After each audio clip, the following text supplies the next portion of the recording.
জামাতে ইসলাম হয়তো মনে করে যে আরও দিন গেলে তারা আরও বেশি শক্ত হয়ে এখানে বসতে পারবে, আরও বেশি বিএনপি অনেক দুর্নাম কামিয়ে ফেলবে, আবার আওয়ামী লীগও মাঠে নাই, কাজে তাদের একটা অবস্থান তৈরি হওয়ার সম্ভাবনার জায়গা সামনে আছে এবং তারা কিন্তু স্পষ্ট মনে করে যে সরকার গঠনের মতো তাদের অবস্থান। আপনার কি মনে হয় আসলে সেই জায়গাটা তৈরি হবে নির্বাচনের আগে? না, তারা যেটা মনে করে এটা তারা মনে করে। আমরা ছোটোবেলায় দেখতাম, বুঝছেন, ওই পরীক্ষার আগে যখন প্রিপারেশন ঠিকঠাক মতো না হইতো তখন বলতাম যে পরীক্ষার ওদের 7 দিন পিছিয়ে যেত, এরপরে আমি এমন প্রিপারেশন নিতাম যে হায়েস্ট মার্কটা আমি পাইতাম। যদি 7 দিন পিছিয়েও যেত আমি যা পাবার তাই পাইতাম।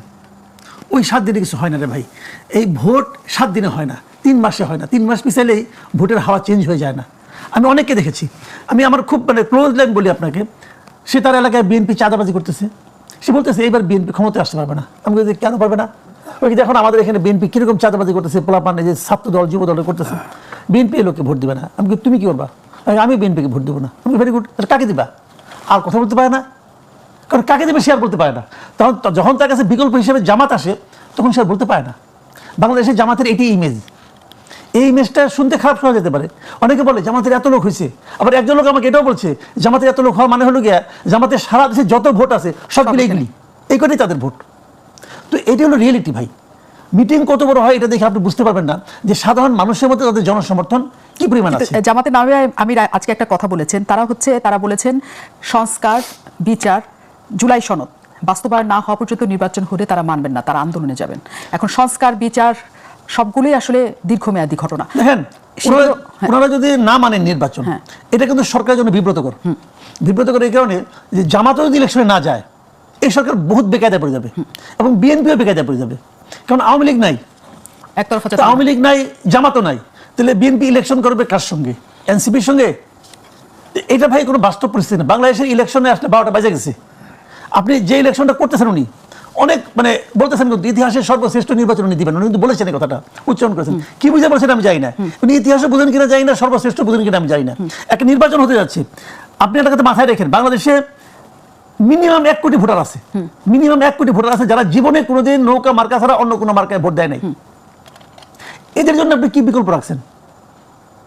আপনি এদের জন্য কি বিকল্প রাখলেন? একটা নির্বাচন আপনি করবেন, সেই নির্বাচনে এদের বিপুল নির্বাচনটা আপনি কার জন্য করবেন?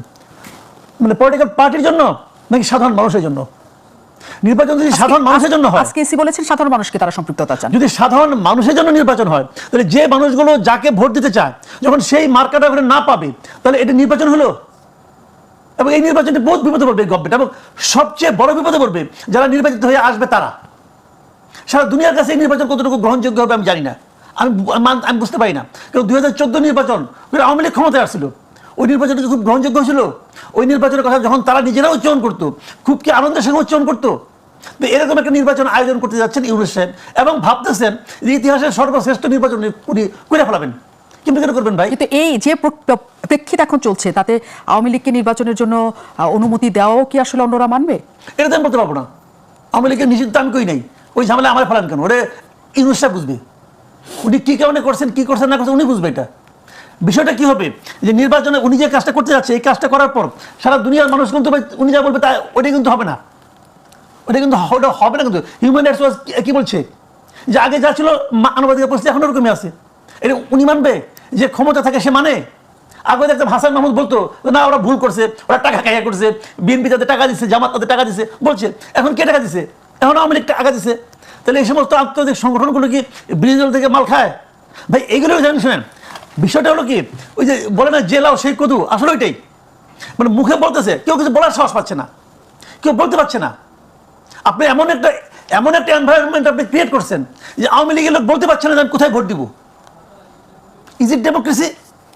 এখন জনগণের সম্পৃক্ততা চাচ্ছে সিইসি। তিনি বলছেন যে সবাইকে নিয়ে তিনি নির্বাচন করতে চান, যাতে দলগুলো আর ব্যাপারে তারা যত না আগ্রহী তার চেয়ে বেশি জনগণ যাতে 16 বছর যারা ভোট দিতে পারেন নাই তারা যাতে ভোট দিতে পারেন। আপনি বলছেন তাহলে যারা নৌকায় ভোট দিতেন তারা কাকে ভোট দিবেন? সেই প্রশ্নটা তো রয়ে যাচ্ছে, কিন্তু সেই প্রশ্নের উত্তর বা সেই পার্সেন্টেজ ভোটার কোথায় আসলে যাবে সেই উত্তর আমাদের কাছে এখনো জানা নাই। মাসুদ কামাল যে কথাগুলি বলছিলেন যে আপনি আওয়ামী লীগের ভোটাররা কই যাবে, মানে তারা কাকে ভোট দিবে, যে সংকটটা আমরা দেখেছি আওয়ামী লীগের 18 নির্বাচন 24 নির্বাচনে, যে ভোটাররা ভোট কেন্দ্রে যায় নাই কারণ তাদের হাতে আর কোনো বিকল্প ছিল না। হ্যাঁ, এবং আওয়ামী লীগ থেকে যারা দাঁড়িয়েছে তাদের জিতে যাবে জেনে তাদের ওপর দিতে যায় নাই। ওরকম প্রেক্ষিত তৈরি হবে এবার আপনার মনে হয়?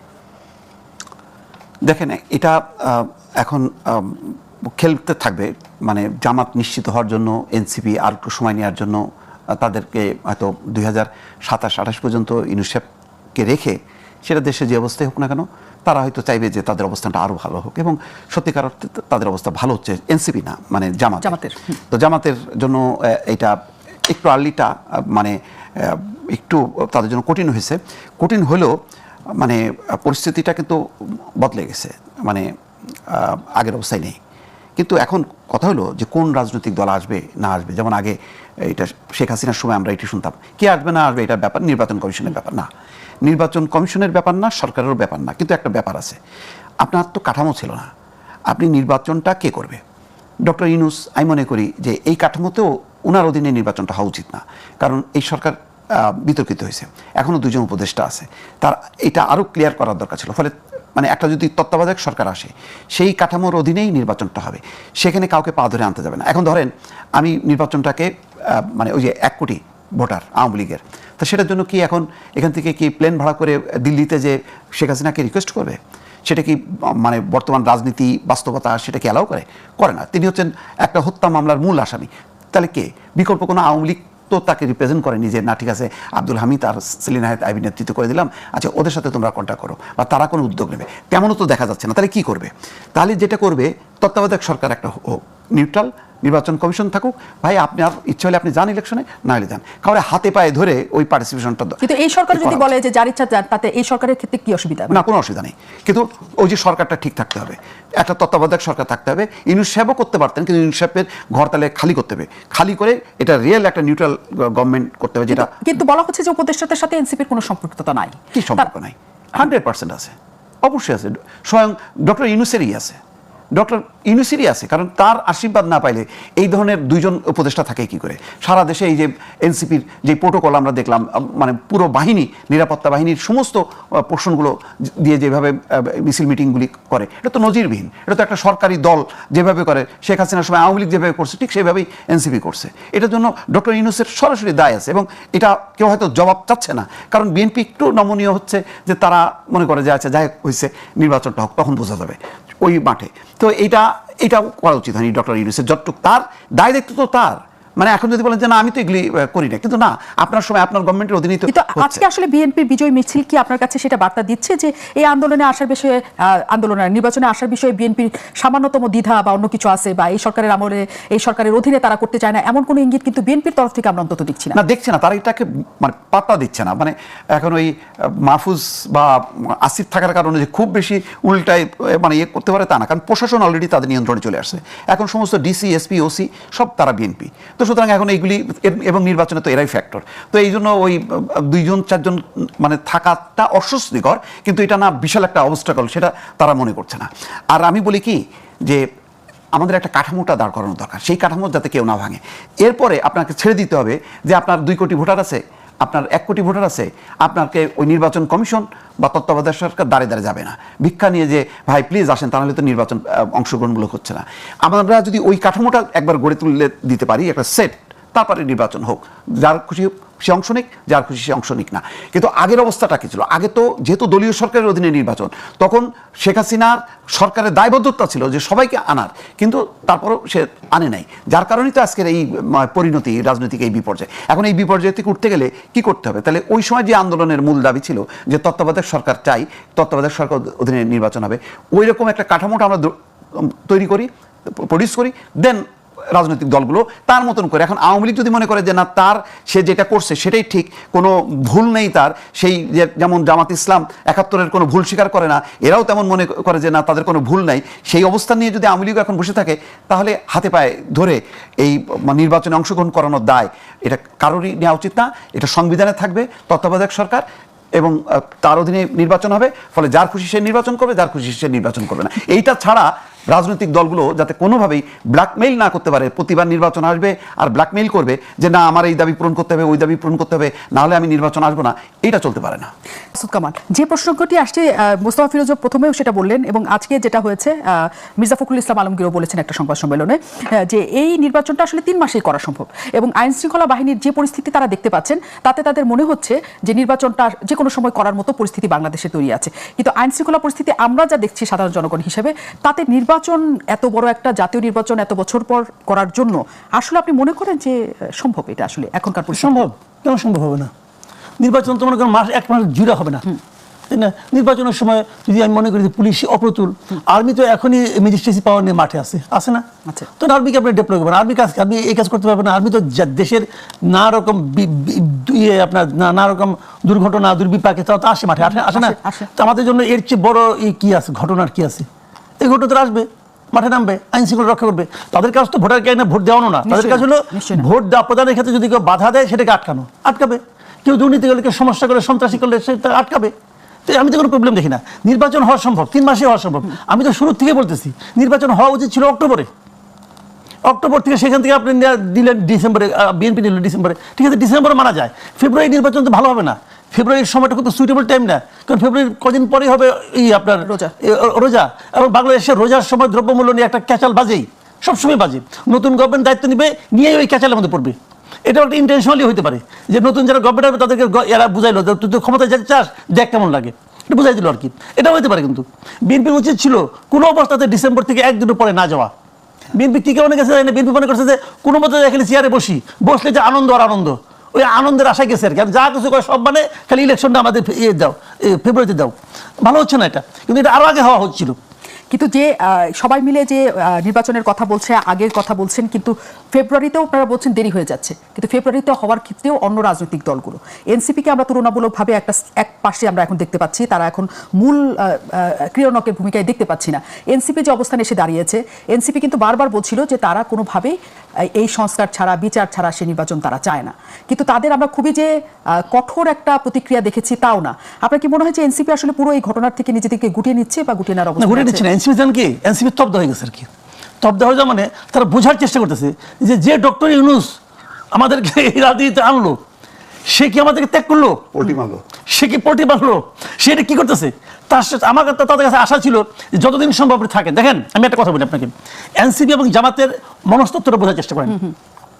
এরা হচ্ছে কি, এরা তো ক্ষমতা আসতে পারবে না ভাই, যে যত কথা বলো 3 মাস 6 মাস 3 বছর করেন আপনি, এরা ক্ষমতা আসতে পারবে না। বাংলাদেশের মানুষ এখন এদেরকে ভোট দেওয়ার মতো অবস্থা আসে নাই, মানে ক্ষমতা পাঠানোর মতো অবস্থা আসে নাই। তাহলে এরা কি করবে? এরা এখন যে অবস্থা আছে, এখন কিন্তু এরা ক্ষমতার স্বাদ ভালোভাবেই নিচ্ছে। হ্যাঁ, অনেক জায়গায় নিচ্ছে, আমার তো নিচ্ছে, এনসিপিও নিচ্ছে। তা না হলে কালকে টিএসসিতে ওই যুদ্ধাপরাধীদের ছবি টাঙানোর সাহস তারা করতো না। ওরা অনেক ক্ষমতার স্বাদ দিচ্ছে। এখন যেই ক্ষমতায় আসুক, যদি বিএনপি ক্ষমতায় আসে, এই স্বাদ নিতে পারবে না তো। যত জায়গায় যত কিছু আছে থাকবে। জামাতের লোক কয় জায়গায় মানে ইউনিভার্সিটি ভিসি আছে, ভিসি থাকবে? ঢাকা ইউনিভার্সিটি ভিসি থাকবে নাকি?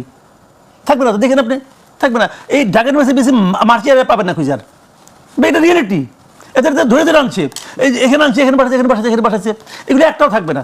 এনসিপি যেমন এখন দাপটের সঙ্গে সাংবাদিকরা সচিবালয়ে ঢুকতে পারে না, কিন্তু এনসিপি লোকজন ঢুকতে পারে, বৈষম্যবিরোধী লোকজন ঢুকতে পারে। এরা ঢুকে ওখানে কি করে যাতে এটা কেউ প্রকাশ না করে, এই জন্য একটা রেশন কার্ড বাতিল হয়ে গেছে, যে ওটা কেউ যাতে না দেখে। এগুলো আমরা বুঝি না নাকি? সবই তো ওনাদের জন্য, এগুলো তো থাকবে না তো। যেখানে যায় তারা যেরকম প্রোটেকশন পায় গভর্নমেন্টের কাছ থেকে, নতুন গভর্নমেন্ট পাবে প্রোটেকশন। সেই ক্ষমতার সাথে শুধু জামাত পাচ্ছে নাকি এনসিপি? আসলে জামাতও পাচ্ছে, এনসিপি পাচ্ছে। সাত এখন জামাত পাচ্ছে, এনসিপি পাচ্ছে, বিএনপিও পাচ্ছে, 3 দলই পাচ্ছে। আবার মাঠ পর্যায়ে চাঁদাবাজি বিএনপি করতেছে, মিনিমাম 90% চাঁদাবাজি বিএনপি করে মাঠ পর্যায়ে করতেছে। কিন্তু প্রশাসনে জামাত এগিয়ে আছে, প্রশাসনে কিন্তু জামাত বিএনপি সমান। আর এনসিপি হলো উপরে থেকে বাড়তেছে, মানে এই তদবির করেন, ওই তদবির করেন, আর বিভিন্ন পোস্ট দখল করে আছে জামাত বিএনপি। ঠিক আছে, যখনই বিএনপি ক্ষমতা আসবে, জামাতের কেউ থাকবে নাকি এনসিপি কেউ তখন দিয়ে সচিবালয়ে যে ধমক দিতে পারবে না তো। এই যে মজাটা এখন পাচ্ছে, এই মজা তো পাবে না। এখন এর মধ্যে মনে করেন আপনার জামাতের একটা খুঁটি আছে, জামার একটা দল আছে, তার একটা আছে। এনসিপির কি আছে? এনসিপি ডক্টর ইউনূস আছে। এখন ইউনূস ফেব্রুয়ারিতে ইলেকশন হবে, ওর তো রীতিমতো অধিক সঙ্গে পাথর হয়ে গেছে। কিন্তু সেই পাথর হওয়ার সময়টাতে আমরা খুবই অদ্ভুত একটা ঘটনার মধ্যে দিয়ে গতকাল আমরা সবাই ছিলাম। সেটা হচ্ছে 5 শীর্ষ নেতা তাদের যেদিন জুলাই ঘোষণাপত্র এবং যেদিন আসলে বর্ষপূর্তি, যার জন্য তারা সম্মুখ সারির যোদ্ধা ছিলেন, তারা কক্সবাজার বেড়াতে চলে গিয়েছেন তাদের তথ্য মতে। এনসিপির এই অবস্থান এবং মুস্তাফা ফিরোজ যেটা বলছেন যে এনসিপি তো আসলে সরকার যেহেতু এনসিপিকে এক ধরনের প্রশ্রয় দিচ্ছে, কাজেই এই সরকার তার নিরপেক্ষতা হারাচ্ছে। কিন্তু গতকালে তাদের এই ঘটনা, জুলাই ঘোষণা অনুষ্ঠানে না যাওয়া, এই সমস্ত কিছুতে তাদের যে নিশ্চুপ একটা প্রতিক্রিয়া, তাকে কি আসলে বোঝা যায় যে আসলে সরকারের প্রশ্রয় তারা পাচ্ছে? আপনার কি মনে হয় আসলে এনসিপি যা চেয়েছিল তা পাচ্ছে না, নাকি অন্য কোনো জটিলতা তাদের মধ্যে তৈরি হয়েছে আসলে সরকারের সাথে বা অন্য কারোর সাথে? সরকারের সাথে খুব একটা জটিলতা নাই, এবং আসলে যেটা কক্সবাজারের ট্যুরটা, এটা অনেকটা চাইল্ডিশ আমার কাছে মনে হচ্ছে। তারা মনে করছে ঠিক আছে, আমাদের নেতাদের একটা অংশ তো আছে মূল জায়গায়, আমরা একটু এই ফাঁকে দিয়ে ঘুরে আসি। এবং তাদের 1 মাস ব্যাপী এই পদযাত্রাটা, এটা আসলে খুবই ছিল। সেই অর্থে তাসনিম যারা তো তার হাজব্যান্ড সাথে ছিল, বাকি ওরা ছিল, না গেলে পারতো। ওদের এই ম্যাচুরিটিটা এখানেই হলো যে একটা ম্যাচিউর দল আর ইম্যাচিউর দলের মধ্যে পার্থক্য। তারা সেই ম্যাচুরিটিটা মানে দেখাতে ফেল করছে। এটা একটা সাংগঠনিক শৃঙ্খলা। এবং এনসিপি কিন্তু আজকে তারা শোকজ করে বলছে 24 ঘন্টার মধ্যে সবাইকে এসে কারণ ব্যাখ্যা করতে হবে যে কেন তারা এই কাজটা করলো। আর হতাশাটা তো আছে, তাদের তো প্রত্যাশার অনেকগুলো যে এইগুলি করতে হবে, কারণ তারা মনে করে একটা তারা বিপ্লব করছে, রেভলিউশন করছে, সুতরাং সব কিছু পাল্টে দিতে হবে, নতুন করে তৈরি করতে হবে। এই জন্য তারা নতুন সংবিধান চায়, সেকেন্ড রিপাবলিক চায়। কিন্তু আসলে যাদের কাছে চায় তারা তো আসলে মানে তারা তো আর অভ্যুত্থান করেনি, তারা তো বিপ্লব করেনি। তারা সুশীল সমাজ যার যার অবস্থায়, ওই যে নিজ নিজের পেশায় আমরা সন্তুষ্ট, এরকম টাইপের মানুষজন এসে তো করছে। তো ফলে ওদের সাথে ওই এটার মানে সিঙ্ক ঠিক মতন হয়নি। তবে ডক্টর মোহাম্মদ ইউনূসের একটা আশীর্বাদ, একটা ভালোবাসা, স্নেহ তাদের প্রতি আছে। এবং তরুণরা সামহাও মানে প্রথম কথা হলো যে তাদের এই উচিতই হয়নি, কারণ এটা তো তারা জানে যে তাদের সাংগঠনিক কাঠামোয় এই অভ্যুত্থান হয়নি। এই অভ্যুত্থানের একটা জোয়ারে হয়ে গেছে, সামনে তারা সাহসটা দেখাইছে। কিন্তু অভ্যুত্থানের পরে মানে 5ই আগস্টের পরে সবাই যার যার ঘরে চলে গেছে। ঘর চলে যাওয়ার পরে তাদের ঘরে তো আর কেউ নেই। ফলে অল্প যারা ছিল তাদেরকে নিয়ে করছে। তাদের মধ্যে আবার একটা অংশ এটাকে ব্যবহার করে সমন্বয়ক পরিচয়ে সারা দেশে যেভাবে বিএনপির কিছু বদনাম হয়েছে, তাদের বদনাম অল্প করেও ব্যাপকভাবে তারা বদনামের ভাগ হয়েছে, তার একটা শিকার তো তারা হয়েছে। সব মিলিয়ে এনসিপি একটা নড়বড়ে অবস্থানের মধ্যে পড়ে গেছে। কিন্তু আমার মনে হচ্ছে যে এনসিপির সাথে বিরোধটা সরকারের মানে বিএনপির হবে না, মূলটা হবে হচ্ছে জামাতের সাথে।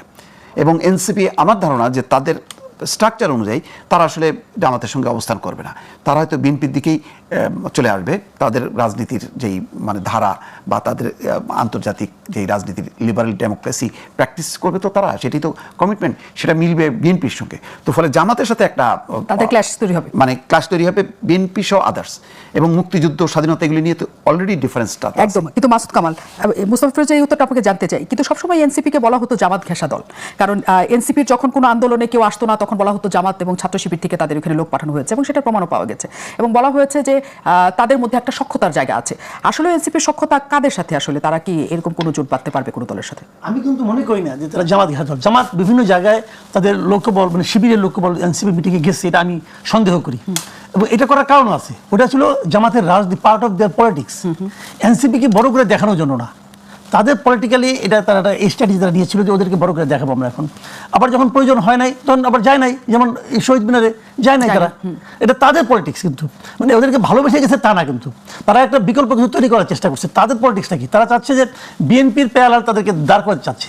এবং এটা কথা যে দেখবেন একটা সময়ে এনসিপি কিন্তু এনসিপির মধ্যে যে কথা দুই ভাই বলেন যে খুব ইন্টারেস্টিং, ওদের মধ্যে একটা ছেলে মানুষের ব্যাপার আছে, বয়সটা কম।